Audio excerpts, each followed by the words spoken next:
Hi friends, आज हम बात करेंगे एक नए एनएफओ की न्यू फंड ऑफर की जिसे मिराय असेट ने इंट्रोड्यूस किया है। इसका नाम है Mirae Asset Nifty 200 alpha 30 ETF fund of fund. तो सबसे पहले जान लेते हैं फंड ऑफ फंड क्या होती है। तो फंड ऑफ फंड बेसिकली एक म्यूचुअल फंड है जो आप जिसमें आप इन्वेस्ट करेंगे और आपका पैसा वो किसी दूसरी फंड या तो ईटीएफ में इन्वेस्ट होगा उस फंड के ज़रिए। अब देखें निफ्टी 200 की बात करें तो ये basically most of the Nifty 200 stocks are large cap stocks, और उसमें से भी जिनका अल्फ़ा सबसे अच्छा होगा, जो सबसे अच्छा अल्फ़ा जनरेट करके जो स्टॉक्स दे रहे होंगे वहाँ पे इसका इन्वेस्टमेंट होगा। अल्फ़ा मतलब हो गया कि अपने बेंचमार्क को जो बीट लगातार कर रहे हैं, ऐसे 30 स्टॉक्स ही उसमें से चुनेंगे। एकता गाला और मिस्टर विशाल सिंह इसमें फ़ंड मैनेजर्स हैं, और आप मिनिमम इन्वेस्टमेंट इसकी जो अभी एनएफओ के टाइम पे 5,000 से कर सकते हैं।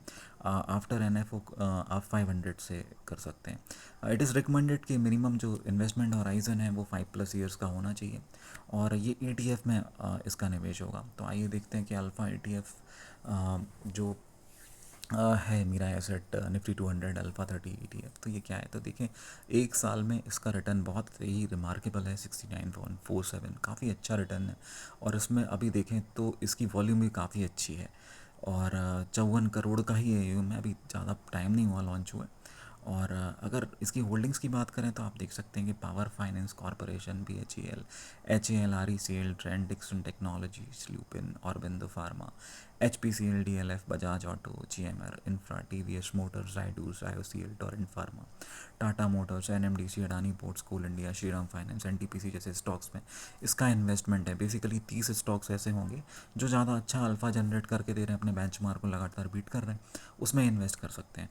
तो आइए इसके जो पॉजिटिव और नेगेटिव पॉइंट्स हैं। तो पॉजिटिव पॉइंट ये है कि इसका मोस्ट ऑफ द इन्वेस्टमेंट जो है वो लार्ज कैप स्टॉक में ही रहेगा, तो वॉलेटिलिटी कम रहेगी, और उसमें से भी 30 स्टॉक्स ऐसे होंगे तो जो अच्छा अल्फ़ा जनरेट कर रहे होंगे तो रिटर्न्स भी आपको अच्छे मिलेंगे।